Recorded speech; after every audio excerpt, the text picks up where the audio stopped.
श्रावणात जटाशंकरचा अद्भुत जलप्रपात, सातपुड्याच्या कुशीत भाविकांसह पर्यटकांची गर्दी. श्रावण महिना सुरू होताच सातपुड्याच्या निसर्गरम्य परिसरातील धार्मिक आणि पर्यटन स्थळावर भाविकांची व पर्यटकांची गर्दी वाढली आहे. बुलढाणा जिल्ह्यातील संग्रामपूर तालुक्यातील जटाशंकर परिसरातही श्रावणामुळे भक्तिमय वातावरण पाहायला मिळत आहे. डोंगर रांगांनी वेढलेल्या या परिसरात भाविकांच्या श्रद्धेने केंद्र असलेले जटाशंकर मंदिर आणि शिवलिंग आहे. श्रावण महिन्यात भगवान शिवाच्या दर्शनासाठी भाविक येथे येत असल्याचे पाहायला मिळते. त्याचबरोबर पावसाळ्यात परिसरातील निसर्ग सौंदर्य खुलून आले आहे. डोंगराच्या कुशीत वाहणारे पाणी आणि परिसरात तयार होणारा जलप्रपात पर्यटकांचे लक्ष वेधून घेत आहे.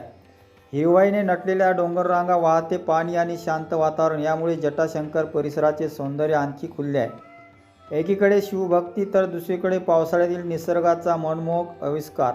यामुळे श्रावण महिन्यात जटाशंकर परिसरात भक्ती आणि निसर्ग सौंदर्याचा अनुभव घेण्यासाठी नागरिकांची गर्दी होत आहे.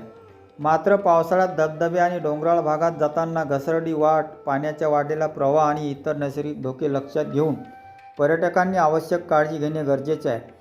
श्रावणातील हिरवाईने सजलेल्या जटाशंकर परिसरात सध्या भाविक आणि निसर्गप्रेमीसाठी आकर्षण ठरत आहे.